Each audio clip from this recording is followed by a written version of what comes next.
gampang itu.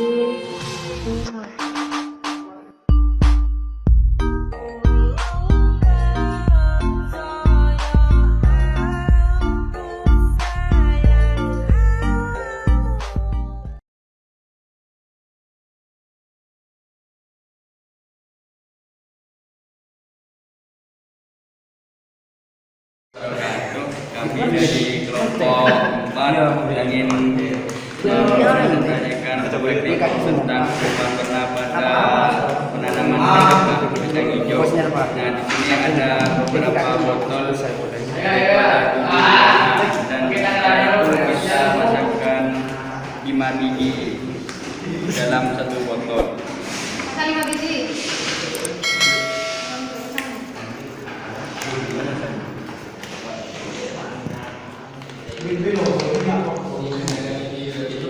Pasangnya jangan ditumpuk ya, dijer-jer ya. Bisa kan pakai pulpen.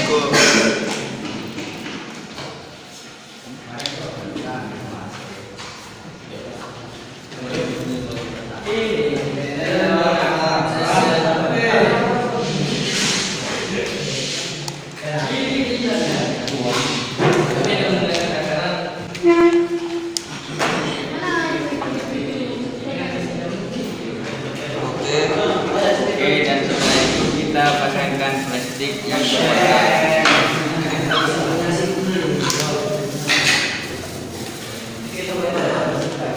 Nah, dan itu kita tutup. Bentar dulu. Ini apa 5? 5.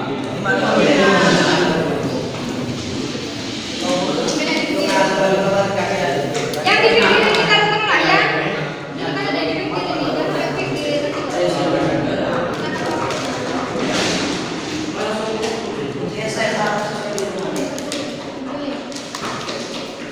Tuh, satunya kenapa ke kampus ini, Andre?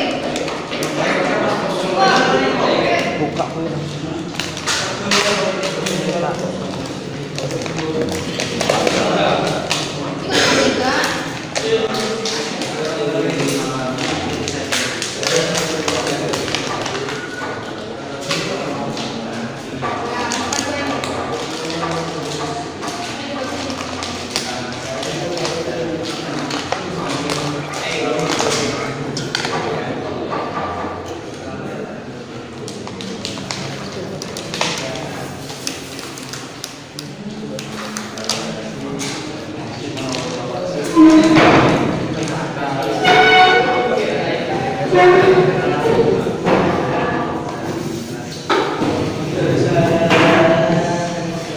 Terus gimana kan ini?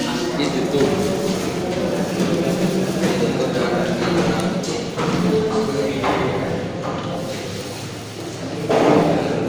Saya pakai karet ya? Ya.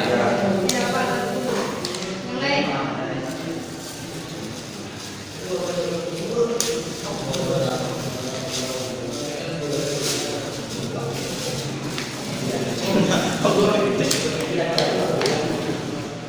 Bisa menemukan karet nanti dapat.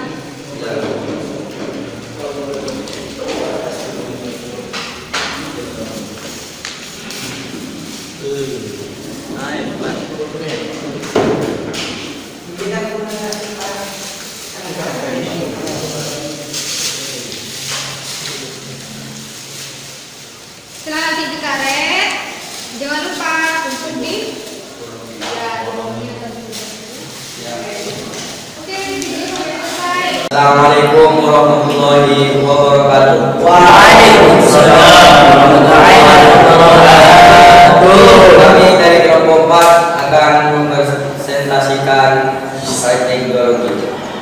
Saya Ahmad Pandaian. Saya Andre Maulana. Saya Ahmad. Di sini kelompok kami kelompok 4 akan mempresentasikan laporan praktikum pertumbuhan dan perkembangan terhadap pengaruh spektrum warna pada kecepatan pergerakan biji kacang hijau. Bab pertama, pendahuluan. Latar belakang. Ilmu sains merupakan bentuk kesatuan di beberapa bidang ilmu yang saling menjaga kesamaan lain, yaitu meliputi ilmu fisika, biologi, dan kimia. ketika bidang ilmu tersebut memiliki keterkaitan sehingga tidak dapat dibedakan dan tidak dapat berdiri sendiri.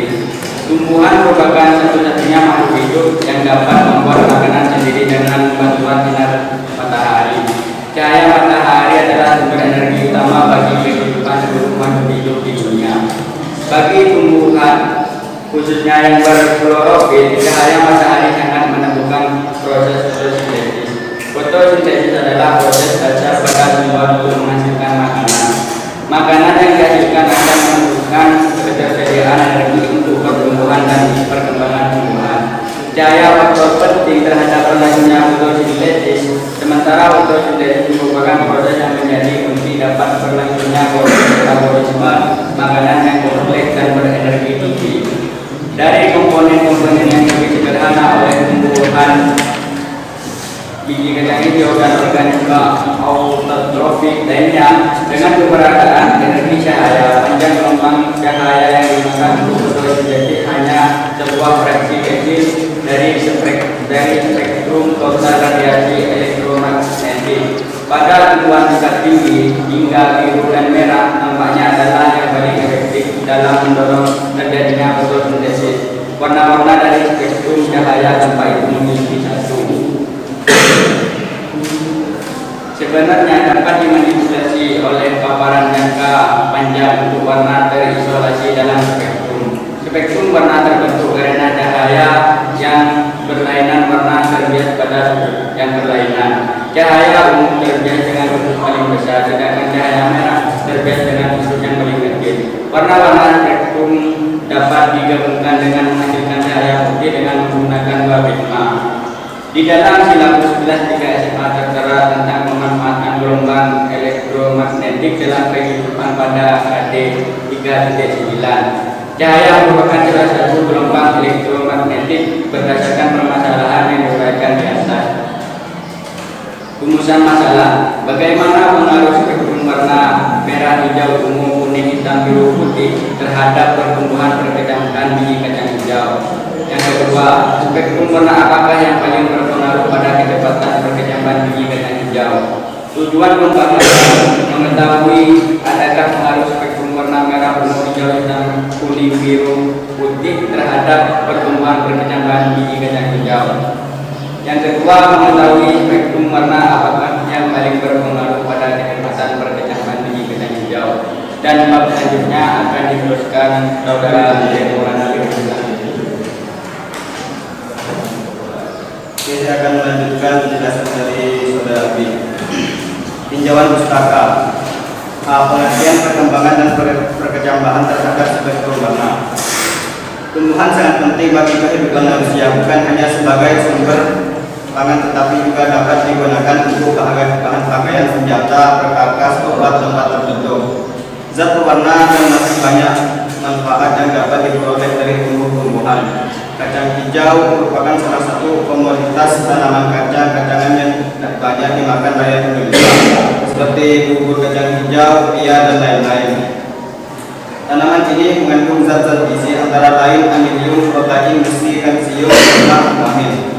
Produksi kacang hijau tahun 2010 di Provinsi Sumatera Utara sebesar 3.035 ton dengan luas panen 3.110 hektar, menurun sebesar 1.081 ton dibandingkan produksi kacang hijau tahun 2009, yaitu 4.426 ton dengan luas panen 4.124 hektar. Penurunan tersebut disebabkan berkurangnya luas panen sebesar 1.014 hektar atau 4,8%.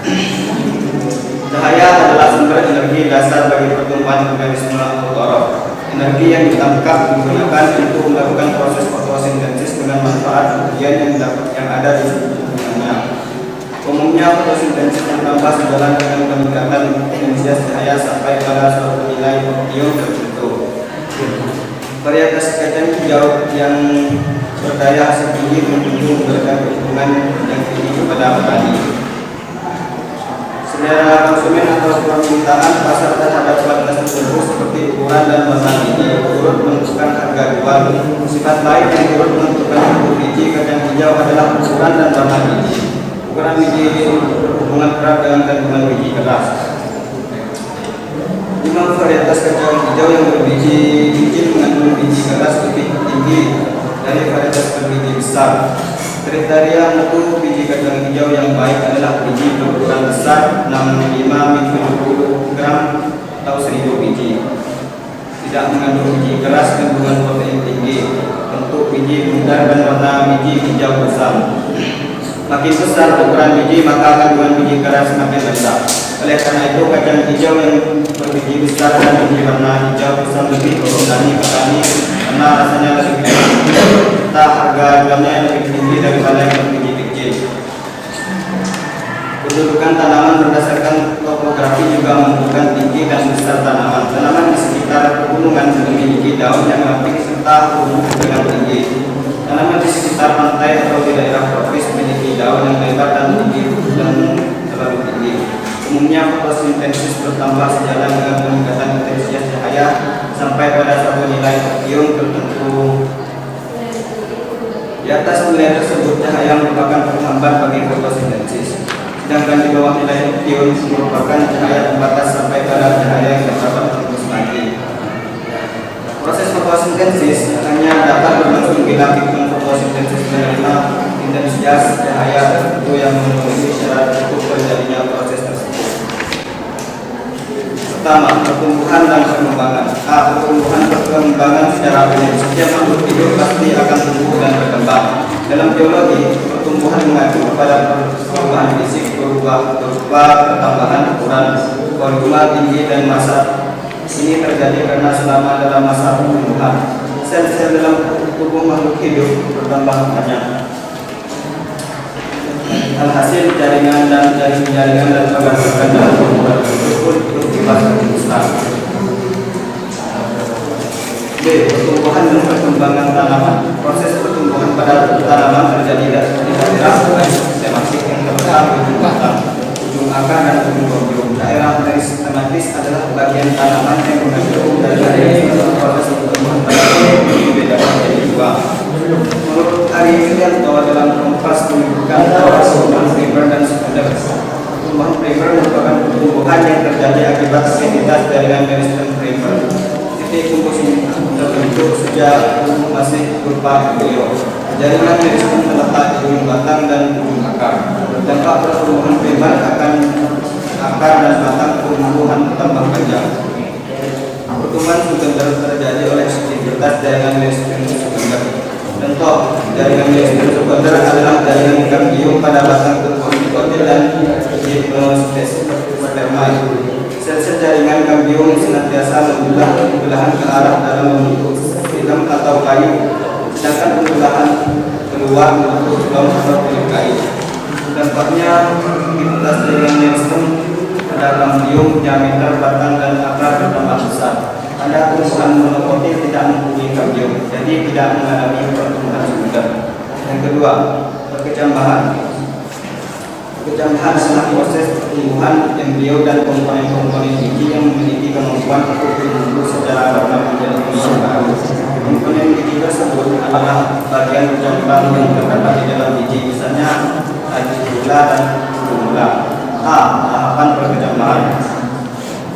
Perkembangan biji berhubungan dengan aspek kimiawi. Proses tersebut meliputi beberapa tahapan antara lain amnibisi, sekresi hormon dan enzim, hidrolisis cadangan makanan, pengiriman bahan makanan terlarut dalam dan hormon ke daerah biji tubuh atau daerah lainnya, serta asimilasi. Proses penyerapan cairan pada biji terjadi melalui hidrofil air yang masuk ke dalam monohidraton membengkakkan tersebut pada akhirnya menyebabkan pecah ester. Awalnya perkembangan instabil aktifnya enzim hidrolase, protes invest in karbohidrat dan hormon pada kotilodon atau endosperma oleh adanya air. Enzim protes segera bekerja mengubah molekul protein menjadi asam amino.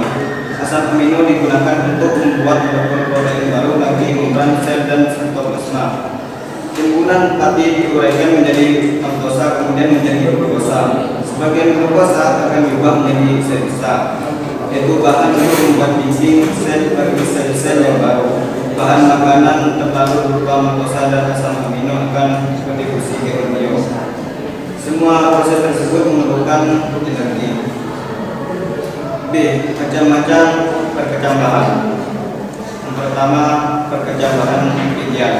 Perkecambahan epigenial adalah apabila terjadi pembentangan luas batang di bawah daun lembaga atau hipofisis sehingga mengakibatkan daun lembaga dan kacang terangkat pada misalnya pada kacang hijau.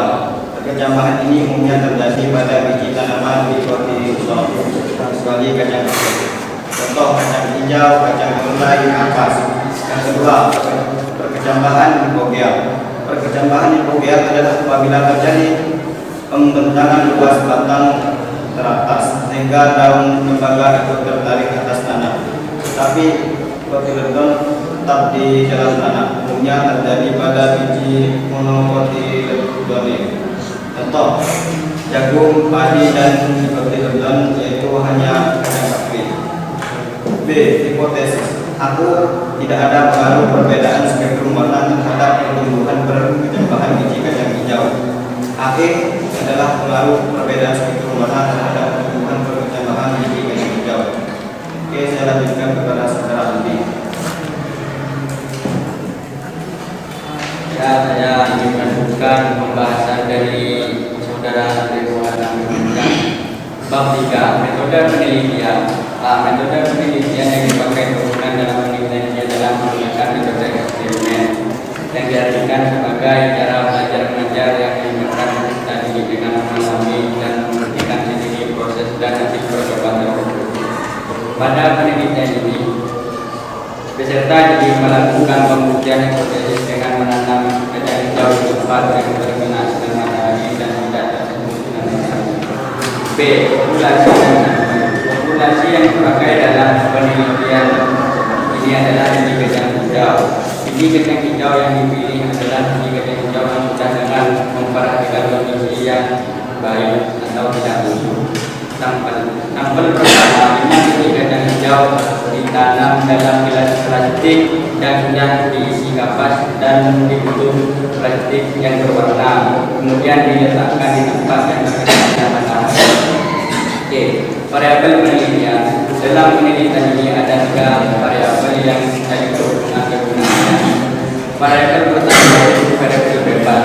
Gelas biji kacang hijau yang ditutup dengan plastik warna merah atau biru, putih, hijau. Kedua, variabel terikat yaitu kecepatan pertumbuhan pada perkecambahan. Dan ketiga, variabel kontrol yaitu jenis bijinya biji kacang hijau, penyiramannya setiap hari 1 kali dengan tutup botol aqua, media tanam, kapas, gelas, dan plastik berwarna. Perencanaan penelitian.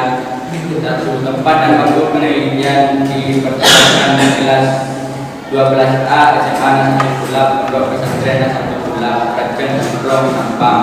Waktu pelaksanaannya adalah dimulai pada hari Senin tanggal 30 Agustus 2021 sampai dengan Senin 5 September 2021. Alat dan bahan penelitian. Alat dan bahan yang digunakan adalah sebagai berikut: gelas, plastik, biji kacang hijau, kapas, plastik berwarna. Cara kerja: perkecambahan biji kacang hijau ditanam di dalam gelas pakai media kapas dan ditutup dengan plastik berwarna. Penyiraman pada setiap plastik berwarna per hari adalah 1 kali siraman dengan menggunakan tutup botol aqua. Dan setelah itu melakukan pengukuran pada perkembangan pertumbuhan per setiap hari dan membuat laporan tertulis dari kegiatan yang telah dilakukan penelitian. Untuk bab selanjutnya akan diteruskan saudara Ahmad Irfan Raihan.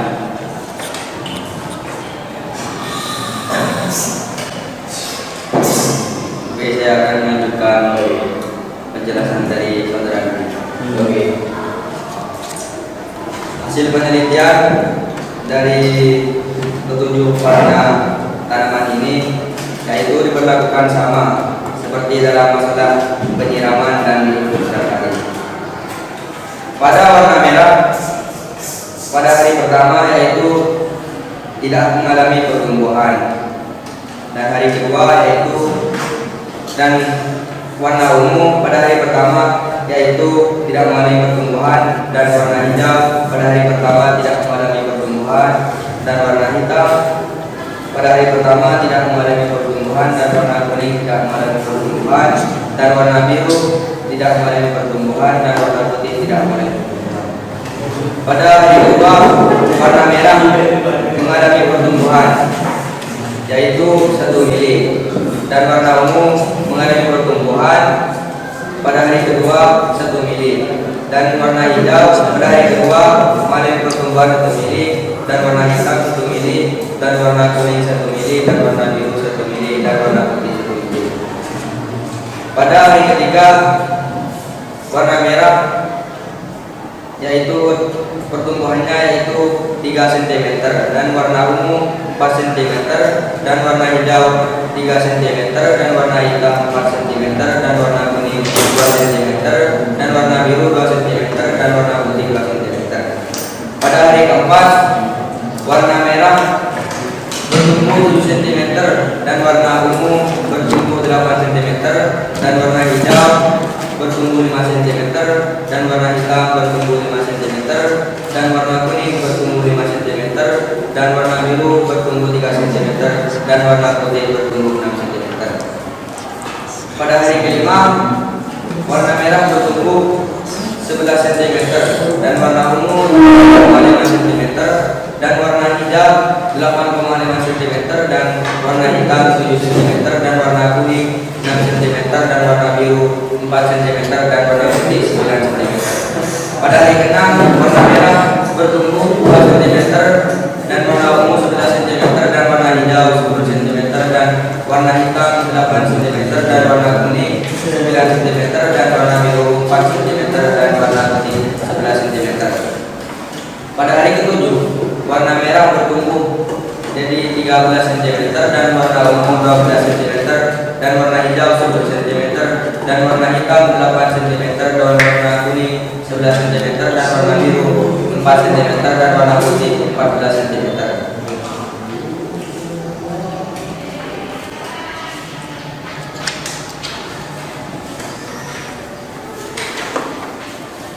Berdasarkan hasil penelitian yang telah kami lakukan, data menunjukkan bahwa perkecambahan kacang hijau pada spektrum warna merah lebih cepat dibandingkan pada spektrum warna hijau, karena spektrum warna merah memiliki panjang gelombang yang paling efektif bagi klorofil untuk melakukan fotosintesis dan pertumbuhan daripada spektrum warna hijau.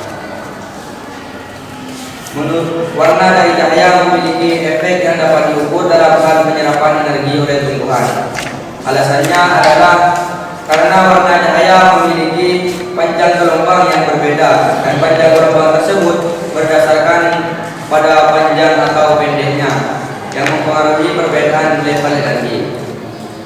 Energi cahaya tertinggi adalah ungu atau violet yang merupakan ujung dari spektrum warna cahaya.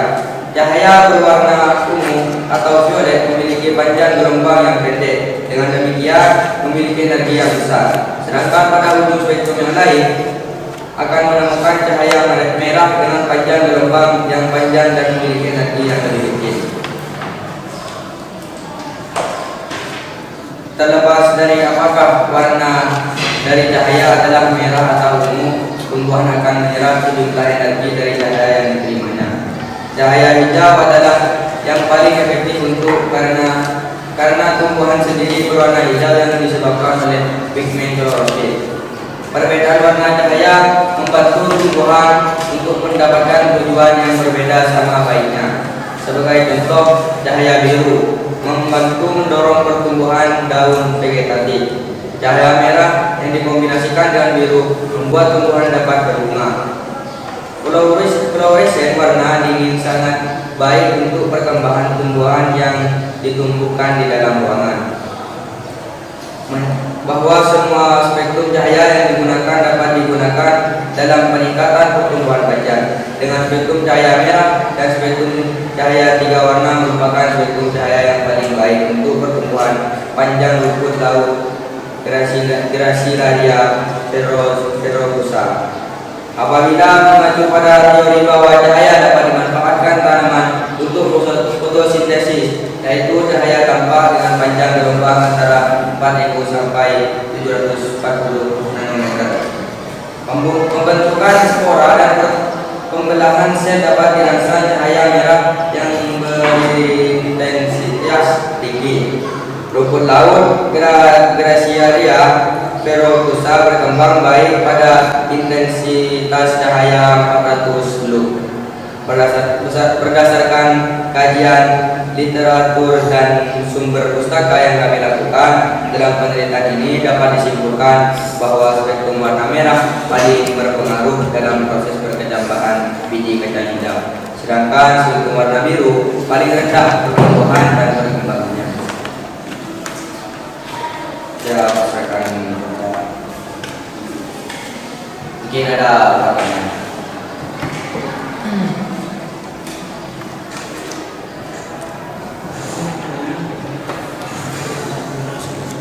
Ayo.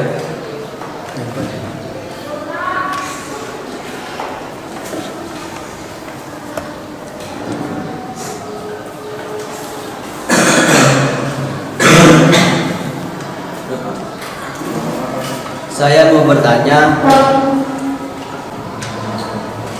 lebih cepat mana tumbuhnya antara plastik kuning, merah, putih, hitam, biru, hijau, dan ungu?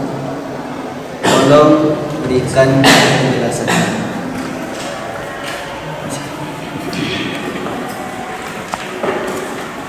Terima kasih saudara Aris.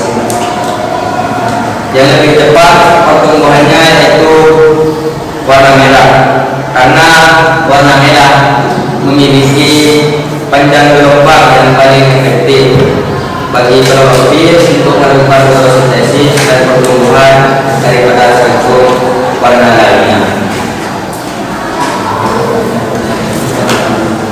Mungkin bisa dapat dimengerti. Bisa. Ini ada pertanyaan tadi. Sudah cukup. Bismillahirrahmanirrahim. Apakah warna daun tersebut juga berpengaruh dengan plastik dan warna dalam pertumbuhan perkembangan biji kacang hijau? Sedangkan di sana plastik tersebut yang berada di rumah kawan peti atau wadah plastik itu berwarna biru. Tolong dijelaskan.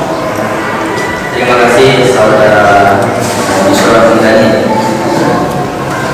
Pada tumbuhan kacang hijau, pada daunnya itu tidak akan berubah warna, tapi yang berpengaruh itu hanya berpengaruh kepada perkembangannya. Pada daunnya tidak akan berubah seperti itu. Oke. Oke, ada pertanyaan lagi? Ada. Oke, ikut ya. Itu presentasi hari ini. Saya Ahmad Ivan Lehan, saya Hamdan Mulana, saya Ahmad Al-Murabi. Ucapkan terima kasih. Assalamualaikum warahmatullahi wabarakatuh.